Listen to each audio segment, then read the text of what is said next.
sur le stand Opera, comme vous pouvez voir, avec quelques téléphones en test. Et pour nous, nous sommes devant un Nexus One et un HTC Hero pour tester Opera mobile. Alors vous m'excusez, mais je ne crois pas trop en Opera mini, donc je passe. Et là donc je peux tester deux versions d'Opera mobile. Donc là évidemment on va venir voir Android. Donc vous voyez, nous avons le site qui est visible dans toute sa largeur. Par contre, regardez, si je zoome, vous avez intérêt à avoir de très bons yeux pour arriver à lire. Aïe, surtout quand c'est flou. Alors, c'est très navigable, c'est très fluide au niveau de la navigation. Mais c'est vraiment écrit trop petit. Alors, du coup, on peut zoomer, double tap, ça devient très lisible. Mais cependant, actuellement, on n'a pas le pitch. Donc pas possible de profiter du multipoint sur Opera mobile. Le flash n'est pas encore intégré, a priori. Est-ce qu'on a du flash? Vous nous excuserez, mais la connexion internet ici pour les démonstrateurs est assez longue. Alors l'interface est très travaillée. C'est vraiment joli, c'est vraiment agréable, les boutons sont gros. C'est ma main gauche et je suis droitier. Arnaud continue à rire. Vous voyez, ils ont travaillé les animations. C'est beau. Opera Turbo était désactivé. Alors on va voir la différence. Donc tout à l'heure ça faisait quoi, 3-4 minutes qu'on avait lancé l'affichage de Android sans Opera Turbo. Donc j'active Opera Turbo. On se le refait. Alors, hop. Non, c'est pas ici pour recharger. Où est-ce que ça... Allez, stop. Est-ce que tu l'as vu? Ouais, voilà.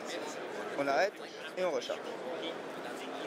Donc Opera Turbo, pour ceux qui ne connaissent pas la technologie, ça fait passer à la moulinette les pages internet par les serveurs d'Opera qui vont optimiser la page internet pour votre affichage et réduire la taille des photos, réduire des choses comme ça qui vont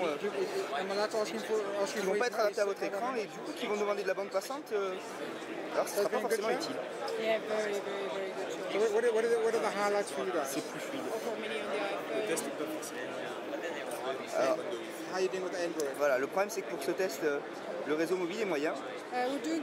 Mais il recharge. Alors par contre, voilà, la qualité de la photo a baissé. Le Devour avait une qualité de couleur tout à l'heure. Là on a l'impression que c'est morcelé.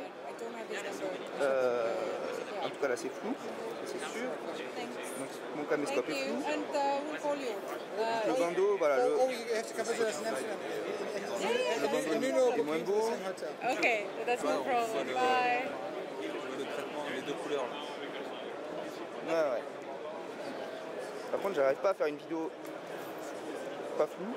Et donc ça c'était pour la version Nexus One, donc gros produit. Maintenant on peut vous montrer sur le HTC Hero, donc censé être moins puissant. Merci Arnaud. Hop. Et là, donc a priori on a aussi du Opera mobile, donc la version complète. Regardez, hop. Si je vais dans le About, on a bien du version 10. Et si on essaye, alors je vais vérifier cette fois-ci qu'il y a aussi le turbo, donc on va mettre le turbo, pour mettre le turbo quand même pour les démonstrations. Et si on cherche à afficher une fois de plus Android, on va faire android.com. Je suis pas gaucher, vous m'excusez. Voyons comment ça s'affiche. Alors pour ceux qui veulent, on a un billet sur le site pour tester la version Opera Mini avec un tout petit hack. Mais et de toute façon, il y a déjà la version 4 d'Opera Mini qui est dispo sur Android Market. Donc par défaut, comme vous voyez, ça propose d'afficher toute la page. Et quitte à la rendre complètement illisible, mais c'est très fluide à la navigation. Et après, on va venir zoomer proprement sur l'information qu'on veut lire. Bon, mais voilà pour une première approche. On va maintenant essayer d'aller récupérer des droits pour la bêta test. À bientôt.